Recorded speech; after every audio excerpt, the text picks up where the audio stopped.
Imagine preparing for the biggest tournament in rugby, training for years, representing your entire country. Now imagine the drug test that proves you're clean was never really yours. That is the shocking allegation at the center of a growing doping scandal involving players connected to the Georgia National Rugby Union team.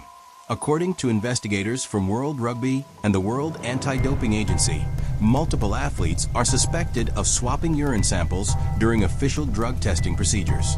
If proven true, this wasn't just an athlete trying to cheat a test. It was something far more sophisticated. Authorities say the operation involved carefully planned manipulation of anti-doping procedures, potentially allowing athletes to avoid detection while competing at the highest levels of international rugby. And the timing of the alleged scheme raises even more questions. Because the investigation traces back to testing conducted in the lead-up to the 2023 Rugby World Cup in France, one of the most prestigious tournaments in the sport. Anti-doping investigators began noticing irregularities while monitoring athlete biological passport data, a system designed to detect subtle biological changes that may indicate doping. The data didn't add up. Some test results appeared inconsistent with earlier biological readings. That raised a troubling possibility. Either the athletes had somehow manipulated their physiology in ways experts had never seen before, or the samples themselves had been tampered with. To find out, investigators launched a covert operation that would later become known internally as Operation Obsidian. The deeper they looked, the more disturbing the evidence became. According to investigators, 5 separate doping-controlled tests showed signs that urine samples may have been swapped. This type of manipulation is extremely difficult to execute. Official anti-doping procedures are designed specifically to prevent exactly this kind of fraud. During testing, athletes are normally observed directly while providing samples, and strict identification procedures ensure the urine belongs to the correct person. So for a sample swap to occur, multiple safeguards would have had to fail, or worse, they may have been deliberately bypassed. Investigators now believe 6 rugby players and 1 support official may have been involved in violating anti-doping rules connected to these manipulated samples. But perhaps the most disturbing allegation of all involves something that should never happen in professional sports. According to findings revealed by the World Anti-Doping Agency, some testing officials may have warned athletes in advance that drug tests were coming. If true, that would mean the system designed to protect fair competition was quietly helping athletes avoid being caught. And if that system was compromised, then the scandal may not be limited to just a few players. Because when anti-doping safeguards fail, the damage spreads far beyond one team. It threatens the credibility of an entire sport. And now investigators are asking the question that could shake international rugby. Was this just a handful of athletes cheating the system, or evidence of something much bigger? When doping scandals happen in sports, the damage rarely stops with the athletes involved. Instead, it spreads outward like cracks forming in glass. And in this case, the cracks quickly spread beyond the players themselves. Because once investigators from World Anti-Doping Agency and World Rugby began examining the suspicious test results connected to athletes from the Georgia National Rugby Union team, they discovered something even more troubling. The irregularities didn't appear to be random mistakes. They appeared to follow a pattern. And patterns are exactly what anti-doping investigators look for when they suspect organized manipulation. The investigation, internally referred to as Operation Obsidian, began expanding rapidly. Officials reviewed years of biological passport data, the system that tracks subtle changes in an athlete's blood and urine markers over time. Normally, this system helps detect the use of performance-enhancing drugs even when athletes attempt to avoid testing.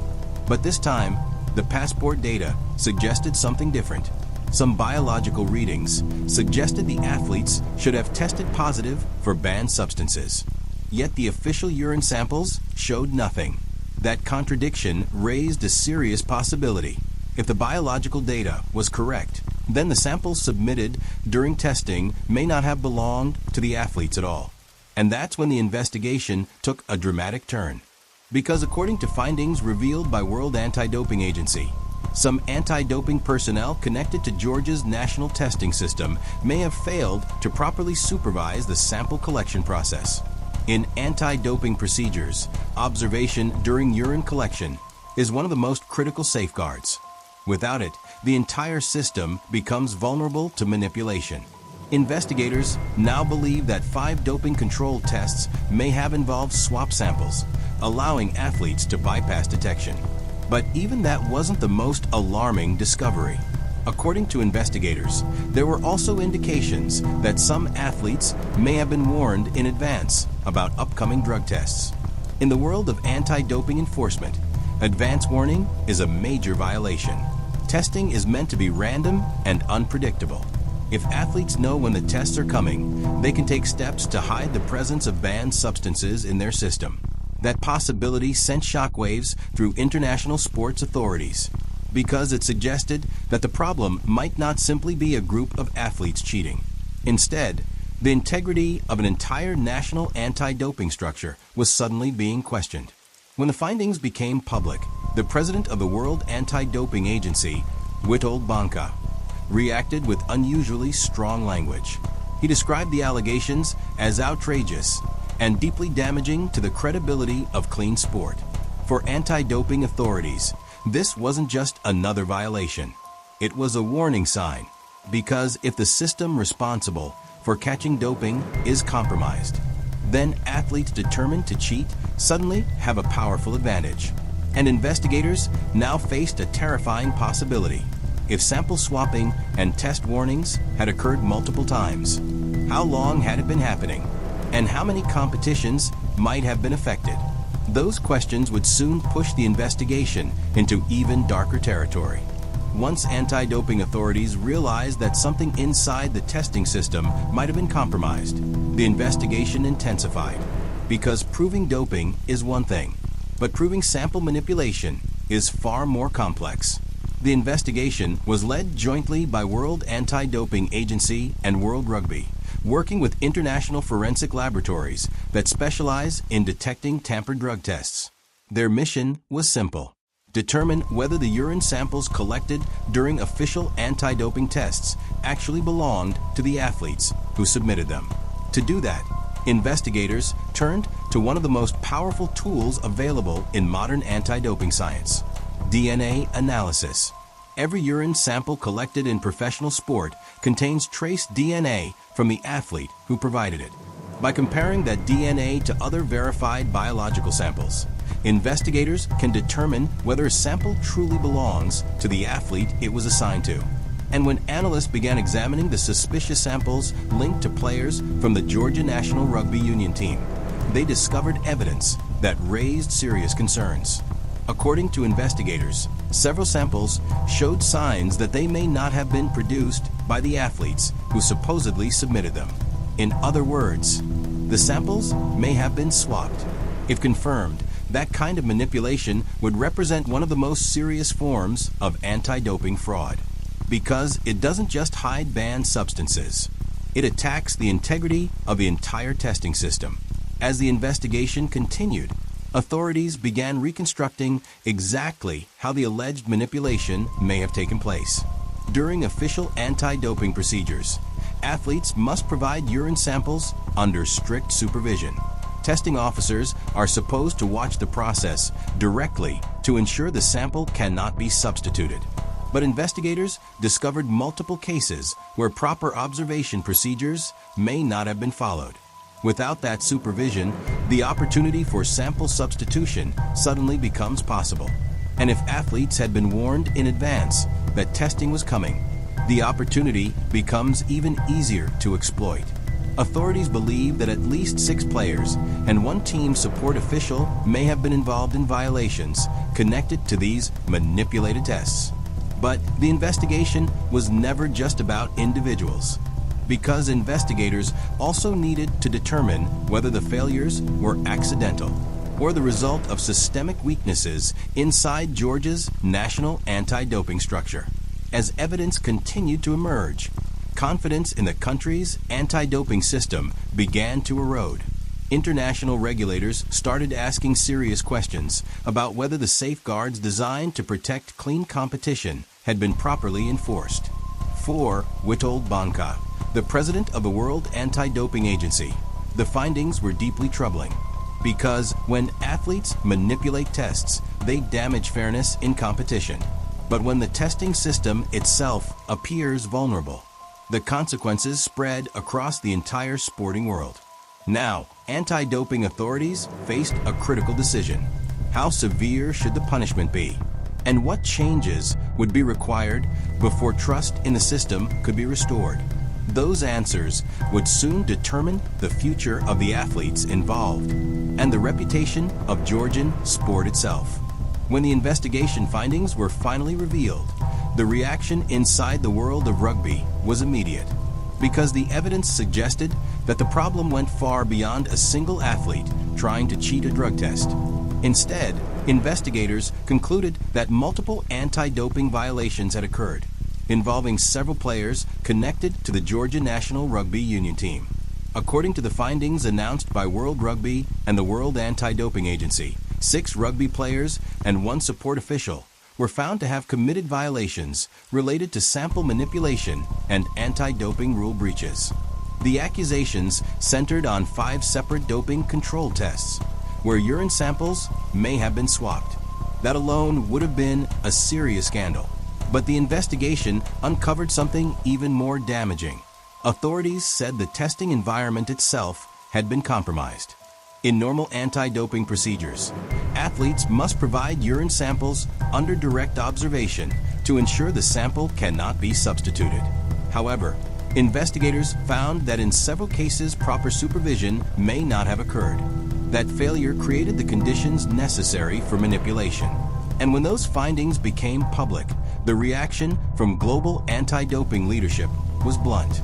Witold Bonka, the president of the World Anti-Doping Agency, called the revelations outrageous. For Bonka and other officials, the scandal represented more than just cheating by athletes. It raised serious doubts about the credibility of Georgia's anti-doping system, because if testing procedures are not strictly enforced, the entire process of protecting fair competition begins to collapse. As a result, international regulators announced that they had lost confidence in the country's anti-doping oversight structure. That declaration carries major consequences. When global regulators lose confidence in a national anti-doping agency, it can lead to reforms, restructuring, or even international supervision of testing procedures. For Georgian rugby, the damage was immediate. The allegations cast a shadow over the team's recent performances, including competitions leading up to the 2023 Rugby World Cup. Even for athletes who were not accused of wrongdoing, the controversy created a wave of suspicion. Because when doping scandals emerge, public trust often disappears quickly. Fans begin to question past victories. Opponents begin to question fairness. And the reputation of the entire sport can suffer. But for the players accused of violating anti-doping rules, the stakes were even higher. Under global anti-doping regulations, sample tampering is considered one of the most serious offenses in sport. If confirmed through disciplinary proceedings, such violations can lead to multi-year suspensions or career-ending bans. And that meant the investigation was now entering its final and most decisive phase. Because the next step would determine whether the accused athletes would ever return to professional rugby again. And the outcome could reshape the future of anti-doping enforcement in the sport. In the world of professional sports, scandals often fade with time, but some leave lasting scars. And the doping investigation involving players connected to the Georgia National Rugby Union team may become one of those moments that forces an entire sport to confront uncomfortable truths. Because the allegations were never just about banned substances. They were about manipulating the very system designed to protect fair competition. According to findings released by World Rugby and the World Anti-Doping Agency, 6 players and 1 team support official were linked to violations connected to tampered doping tests. At the center of the controversy were 5 doping control procedures where investigators believe urine samples may have been swapped. That type of manipulation strikes at the heart of anti-doping enforcement. Because if athletes can successfully substitute samples during testing, the entire system becomes vulnerable. But the investigation revealed another troubling possibility. The failures were not limited to the athletes themselves. Officials also discovered weaknesses in how anti-doping procedures were carried out within the national testing system. Some testing officers failed to properly observe the collection process, while others were suspected of providing advance warnings about upcoming tests. If true, those failures created the exact environment where cheating could happen without immediate detection. For Witold Bonka, the president of the World Anti-Doping Agency, the findings represented a major breach of trust. Bonka warned that the scandal highlighted how vulnerable anti-doping systems can become if strict safeguards are not consistently enforced. As a result, international regulators declared that they had lost confidence in Georgia's national anti-doping framework. That statement carries serious consequences, because when the global anti-doping community questions a country's testing system, it can lead to reforms, restructuring, and external monitoring. In other words, rebuilding trust may take years. For the athletes accused of violations, the future remains uncertain. Disciplinary proceedings will ultimately determine whether the evidence is strong enough to impose sanctions under the global anti-doping code. If the allegations are upheld, the penalties could include multi-year suspensions or permanent bans from competition. For fans, the scandal raises a difficult question. How many victories in sport truly reflect clean competition? And how many may have been influenced by methods that were never meant to be part of the game? Anti-doping authorities say their mission is simple: protect athletes who compete honestly, protect fans who believe in fair competition, and protect the integrity of sport itself. But cases like this remind the world how fragile that integrity can be. Because sometimes the greatest challenge in sports is not winning or losing. It's making sure the game itself remains honest. And as investigators continue working to rebuild trust, one lesson has already become clear. In the battle between cheating and fair play, the fight never truly ends.